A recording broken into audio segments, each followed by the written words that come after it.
Welcome to Coast with New Canaan Society.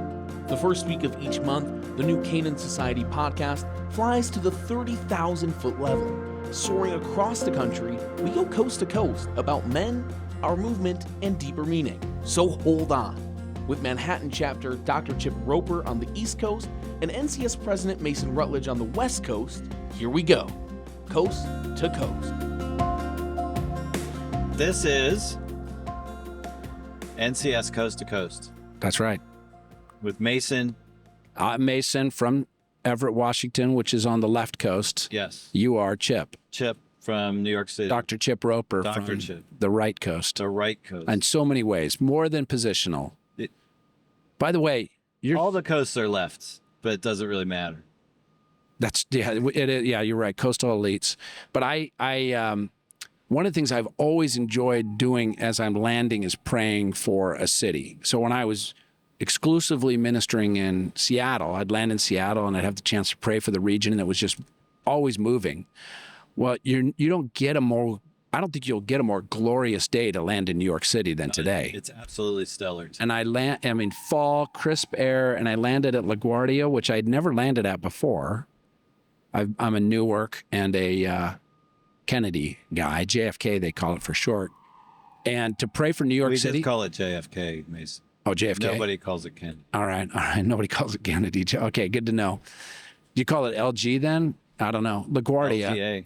LGA, okay. Which is the call letters for your, never mind. To pray for your city was a real honor, though. And I left from Grand Rapids, and the whole flight, halfway across the country or whatever it is, a third of the way, was just beautiful to just pray for men across the country. It was awesome. Did you get a window seat? I got a window seat. I usually like the aisle, but it was one of those planes that was 1 and 2. It was the EA. I think it was the EA-6B Prowler. No, that's a Navy plane. All right, we're gonna get more letters about that. Thank you. Is it EAFU 6B Prowler? Yeah, there's always FU in all your call signs. And I wonder why they don't let me land. Yeah. Let's see if we can land this podcast by getting started. We're not talking about all this stuff. We're talking about, what are we talking about? Starting a new NCS chapter. Yeah, that's something that's coming up a lot for you as you've dove into your role as president and come around. Guys want to start chapters. Well, you're on the board, so you were a part of the discussion. When I first got the job, I was surprised at how many phone calls we received about wanting to start an NCS chapter. And I was doing dances around my office. I mean, like, this is incredible. This is going to be easy. We're starting all over the place. Let's go. And I didn't realize that we probably turn 10 phone calls. I don't know. I'm not been around enough to know, but I bet you 10 calls is going to equal 1 start. Yeah, you need to call the data on that, man. Well, I will over time. We want the ratio. We'll get there. We're close. It might be, it takes a long time to start. So I got calls in May, and we'll see. And then other times, I get calls. I had nothing to do with it. Like, we've got a new chapter in Norfolk, Virginia. I didn't do anything with them, and they're going. It's happening. So that's a nice call to get. But I met with guys in Valparaiso. I think that's how you say it, Indiana, Valpo, Northwest Indiana, and they'd like to start a chapter. Met 2 guys, great guys. We could talk more about it, but I was with them yesterday morning for breakfast, talking about how we get started. So what do you think is the appeal? Like, why are so many guys wanting to start chapters? So if you, or at least curious. Yeah. If you want to start, well, I think we get the calls because somebody gets a wild hair. They're like, I'm gonna start a men's ministry. And so they call us. And they don't even really know. They're just they got impacted by something. A wild hair. A wild hair. Is that a Seattle thing? I'm not, maybe it's a West Coast thing. Rabbit? I'm really, again, I'm not sure. Like one of those hairs on your back that you can't, like. I think it's in your back area, but not on your back. Okay. Yeah. So, yeah. You don't get a wild hair sometimes? You got a beard, you got a little scruff, you got one that if you don't careful, all of a sudden, you're getting clearly older. A metaphor that I've never heard. So I'm catching up, brother. So wild hair, and they call and they want to get started, and that's how it started. What was your original question? Because I got off on the wild hair stuff. What do you think the attraction? Like, what's the appeal? Why do guys want to do this? the men know that men are in need. They have friends of theirs that are depressed, alone, failing in their marriage, not raising their kids with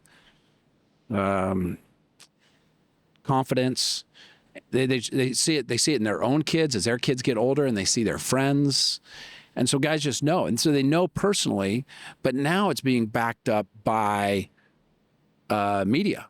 Like, yeah, it's like every week. every week there's another article. The Atlantic just did a feature on this. New York Times has done it a couple times. The New York Times op-ed section. Washington Post. Washington Post, CNN just did an article on it. It is interesting, though.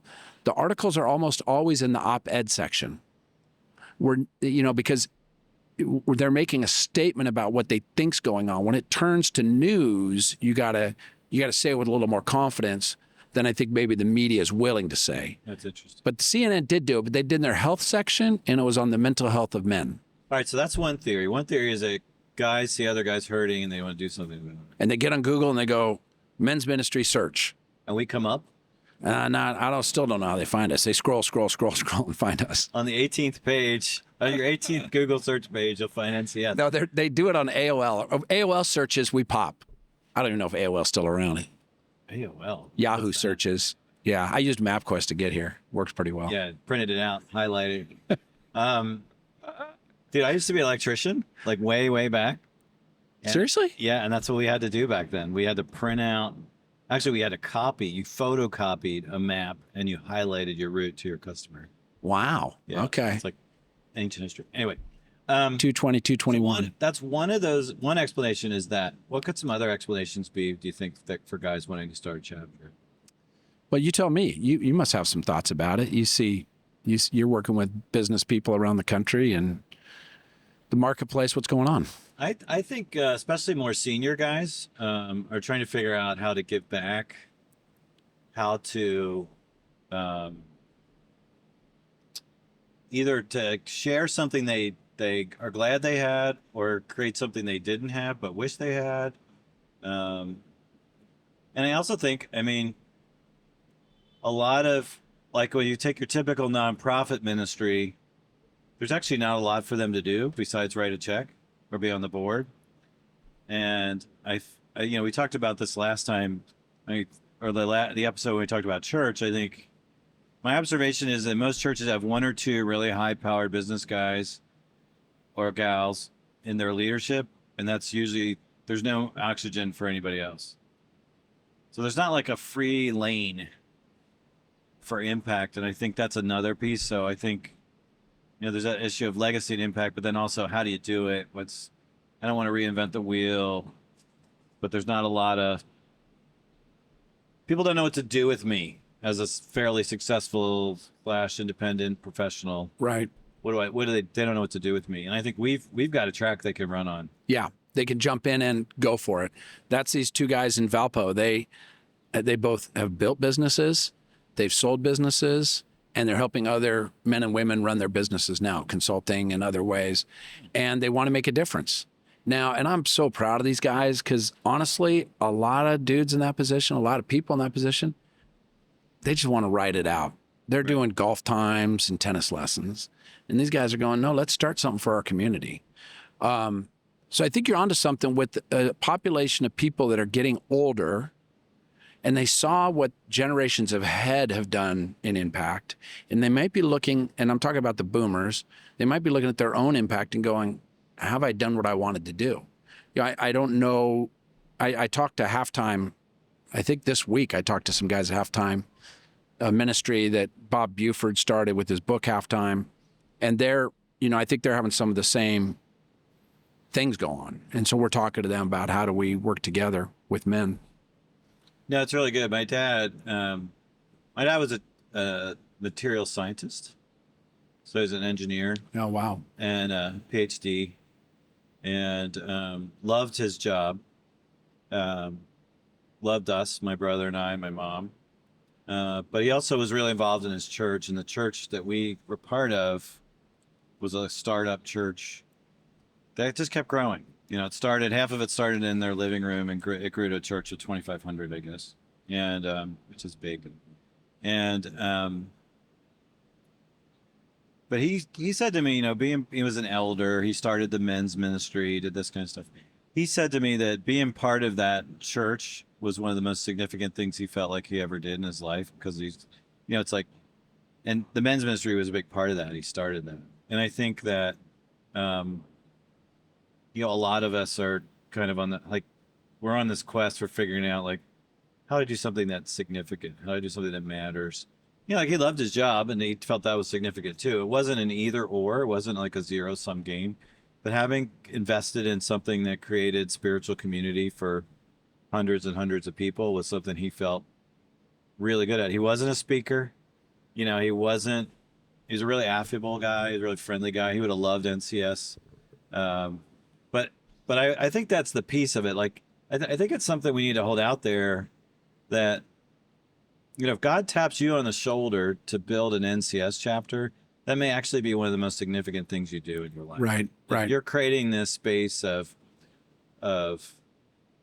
transformation, healing, connection, relationship, potentially for hundreds of guys, and then all the hundreds and thousands of people that those guys impact. The ripple effect. Yeah, it's the ripple. So your dad, he was very proud of the church, that opportunity, that movement. What a unique deal to have the opportunity to do. Right. That's not common. And he was like a good company man. Right. He wasn't stirring up controversy. He helped people work through conflict. He was that really meant a lot to him. When I was with C3 Leaders in Seattle, I was working with business owners and C-suite execs, and we did a study at one point on the ripple effect. So if one business leader or C-suite executive fell, what was the impact, number of people-wise, on average? Creator. And, pardon me? How big was the creator? How big was the creator? 1,432 was our average number. Wow. And you go, and I would talk to guys, and it's always the same answer of, wow, there's the one guy that has downline, 6,000 people, and he goes, yeah, that's about right, man. And he's probably more like 10,000. He doesn't even know. But the ripple effect of men is significant. And so as we think about starting chapters, you're right. Even today, this morning, I said I was in Grand Rapids for our chapter meeting, and this is the start of their 10th year of doing it. And one of the founders was there, and I wish I would have said that. I mean, that's the kind of thing I need to remind guys of, is you don't know the impact that you've had by starting this. And Grand Rapids, not unlike Manhattan chapter, is got a good mix of young guys and old guys. There's a lot of young dudes there that are learning and growing. And so for a man, you've now extended your impact. Yeah. And not right now. My ministry is going to go on 30 years from now. I'll share. This is a soft flex on my part, if I may. I was in. I got to stop you right there. Yeah. Because you've got this. You have all these weird Seattleisms. What is a soft flex? I did call your dog a they. That's a Seattleism. So. Well, technically, but whatever. That's true. He's a surgically modified. Yeah. Okay. So whatever. I don't know what a soft flex is. I just hear the kids saying. You just say it. I just say You it. just say these things that you don't know what they mean. Like a wild hair to soft flex. I'm in D.C. and I see George Mason University. So I get a selfie that says Mason University, and I said I've been spending my whole life learning at this place. What a ride. I'm gonna take a selfie of us right now. Thank you. And I had a kid who's probably now 42 or so say to me, hey, Mason, it's been a privilege to learn at your university, to learn with you. And I was like, wow, that meant a lot to me. And he's starting businesses, entrepreneurial. He's going to live well past me, raised in a Christian family. And so we get those. It was one of those little tidbits you get to go, okay, I can echo into the future.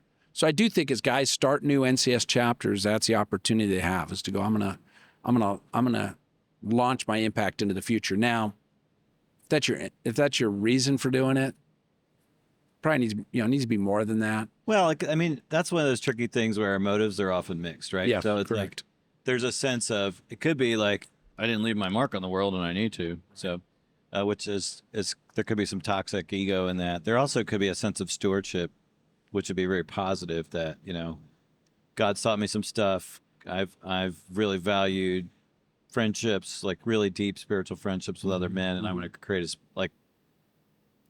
this is what He set me up to do. Like you know what I'm saying? So Right. it's like you could kind of slice that either way. Talking to we've got a group of guys in Savannah, Georgia, that want to get started, and I'm meeting with one of the guys on Zoom about that, talking about it and about his call towards it, and we're literally both in tears talking about the push, the pull on his heart by God to get this thing started, and the opportunity to make impact and the significance of that.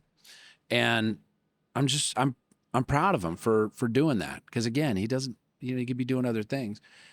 On the flip side of that, I talked to another guy just a couple of days ago, and I don't know where he was, doesn't matter. And he was talking about I'm a facilitator. I like to facilitate things. I like to convene people and facilitate. And I'm a convener. I like convening.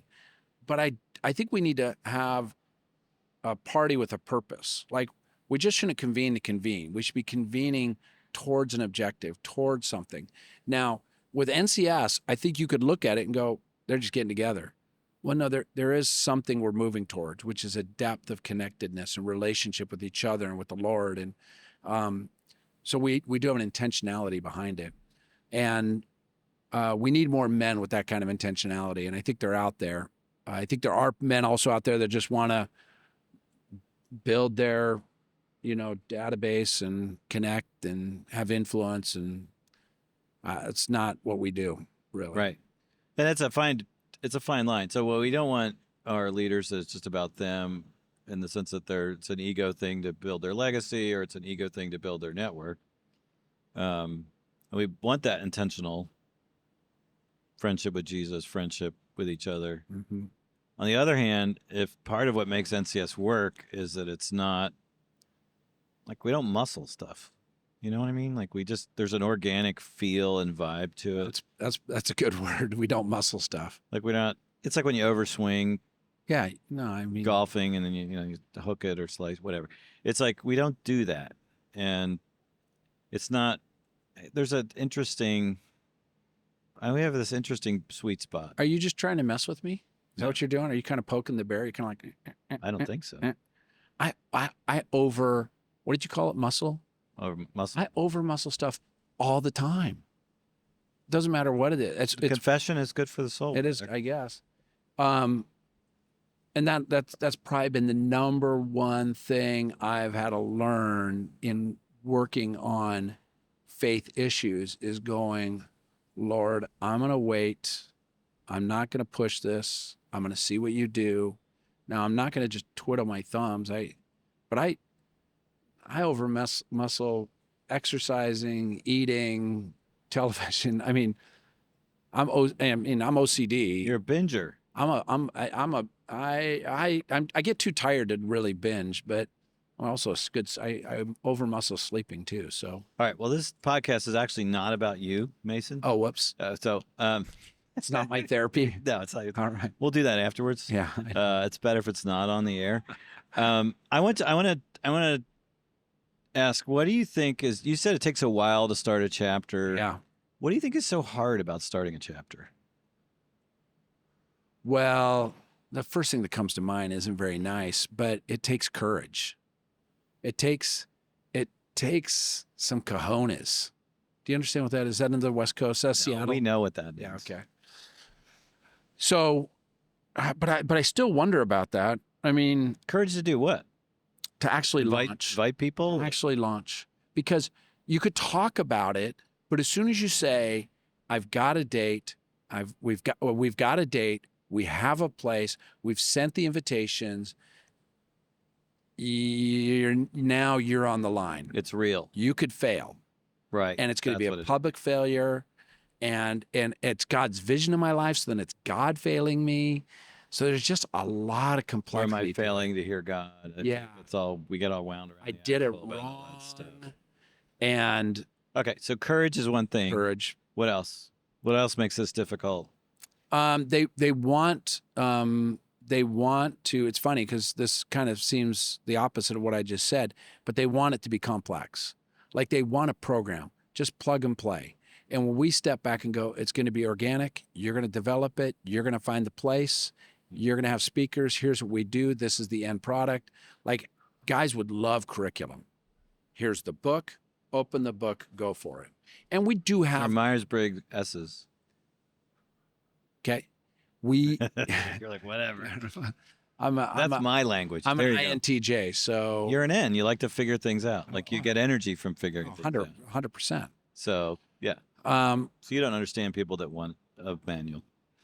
no, But I don't- We're back to Mason therapy.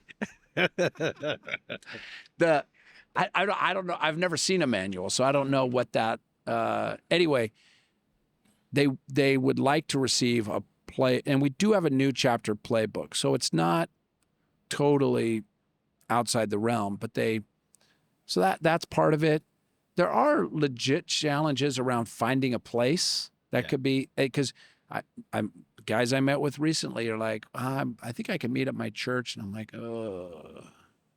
No, we like neutral places. We like new and the churches are great. Well, churches are what they are, but they're not neutral. They're not even neutral to other Christians. Like the Presbyterian, you can't go to the Baptist because it's the Baptist thing. Right.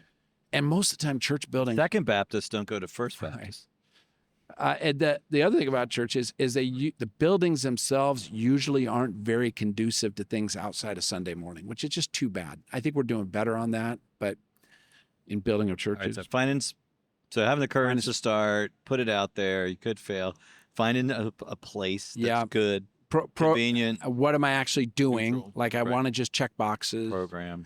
And then I think building a team is tough. You know, the first thing I ask people to do when they want to start a chapter, I say the first thing is to build a prayer team. I want if you don't have people praying, you're not going to be successful. So get people praying. And I don't even care what it looks like. Yeah, that's how NCS itself started. Paul Mahalski, Darien tells that story about how The women the praying. women were praying for years, years. before NCS started. So At that's the little Anglican. that's a Episcopal core church. foundational piece of Yeah. who we are. Yeah. It's good. And it's a place you can bypass really quickly. And I think I think the devil also knows the power of prayer and wants to take it off your list. Some guys I just met to about starting a chapter know that the first thing is get a prayer team, and I'm meeting with them about the next step, talking to them, and they don't have a prayer team. I'm like, wait a second, I already told you. What are we talking about the next step? Yeah, back it up. And by the way, I put the bar about as low as I can on that. I don't. It could be men, it could be women, it could be email, it could be phone, it could be meeting in a living room. You just want to get people intentionally praying. So I also think the other complication, and I've touched on this is a spiritual work. We do have forces against us that are going to complicate it. And I think in the world, we can look at complications as perceived failure or a potential failure. And in the spiritual world, you almost have to look at complications and go, maybe I'm doing something right. Because It's like validation. yeah, if it was easy, it might not be the best thing. But if it's hard, it could be a validation, could be the green light. That's really interesting. Yeah. That's really good. What was I going to say? So I want to throw an idea at you about starting new chapters I'm not sure exactly. I'm just going to throw it at you. And by the way, this podcast is way more than starting new chapters. We're really talking about leadership, men, community, but Yeah, your vision, vision, all those things. your life. Right. You So know, don't The Lord gives you 5 talents. What do you do with them? don't change the channel. No, don't keep change the going. channel.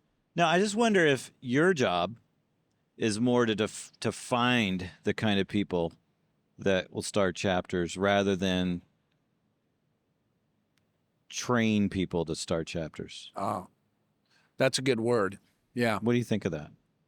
I'm still defining who those. Because it's kind of like you're not there, Right. you know. You're going to fly in from Seattle once Yeah. a year and say a bunch of weird words that Right. most people don't understand. Yeah. And like there's a sense that this has to be people that have some entrepreneurial energy, some drive, some ability to gather people together to do like you can't, it's are leaders built? Are they leaders born or built? Well, yes, it's kind of a bit of a combination of both, but it's probably, I think if we looked at like the best chapters, the most effective chapters, you'd find that there's the same kind of raw material in all of them. So it's like when we think about trying to scale and grow our whole network, we got to find more people it's like finding those kinds of people more than it is and giving them a little bit of resources. Right. But if you have to give them a ton of resources and hold their hands, Right. A, you're going to be fried. Yeah. Because there's too many. Yeah. And B, it's probably not going to work. Right. What Well, do you think of that? Yeah. Well, we are in that. Well, you're spot on. And we could do that work in the future. Like we could build it's like trying to find a murderer. They build what do they call that? They have an investigator come in and they kind of build out what's this person like? There's A profile. a profile. We could build a chapter leader profile. Like, what are we looking for? I think a better example might be Navy SEALs. I think the SEALs do that. Yeah, we really don't want chapter leaders to be like murderers.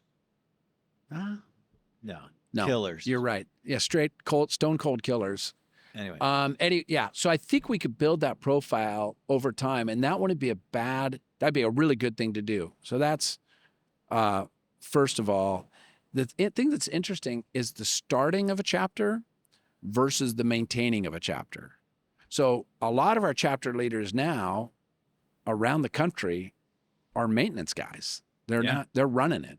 Yeah. And it's I'm going. a maintenance guy. And it's a beautiful thing. And we need a lot of maintenance guys.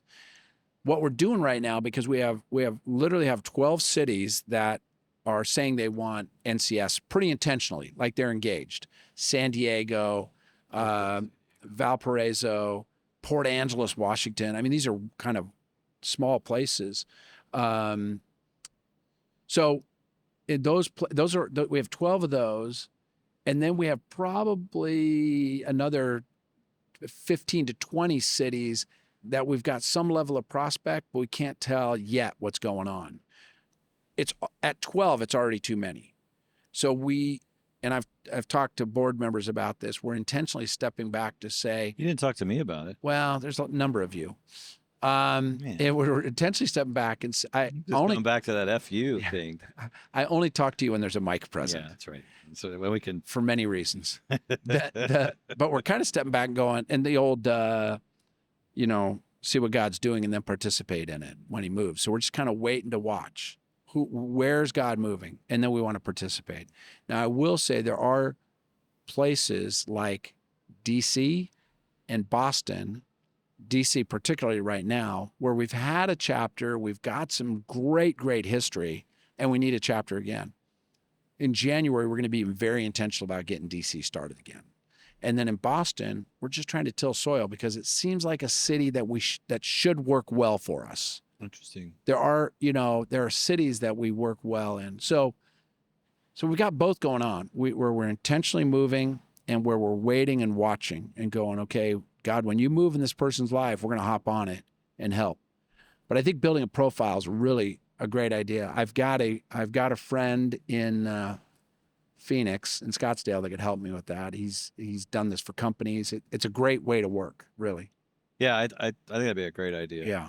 So if somebody wants to start a chapter, or if they think they do, Right. what should they do? What are the first three things they should do? The first thing is gather a prayer team. At some level, get people praying. I think it was Bill Hybels that said it. Sorry. Wah wah. I know. Anyway, who knows? Can't deny what he said. When you work, you work. When you pray, God works. And we need to get God working in this right. I like it. So first step, build a prayer team. Second step, we're not doing this alone. You're not doing this. You can't do it alone. And we don't want you doing it alone. And by the way, your very own Savior didn't do it alone. God didn't even do it alone. We're not lone rangers. We're teammates. So you need to get a team around you. It doesn't have to be huge, but I think it's 4 guys, probably minimum, with different roles. And that could expand. I mean, we have leadership teams that are like 15, but 4 guys with roles. So prayer team, leadership team, and then start meeting together and talking about your life and start sharing life together. And then that process, start praying for names. And I would really build an exhaustive invitation list. Like, who do we know in this market of 4 guys, this little circle of 4 or 5 guys in the leadership team, who are all the guys, and start praying for those dudes by name. That's good. Those are the 3 initial steps, but I don't even get to the second one until the first one's done, which is prayer team.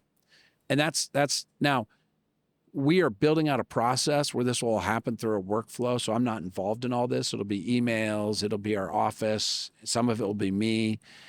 We after that, we want to set up regional advisors. So there'll be somebody that comes along and partners with them and helps them get going.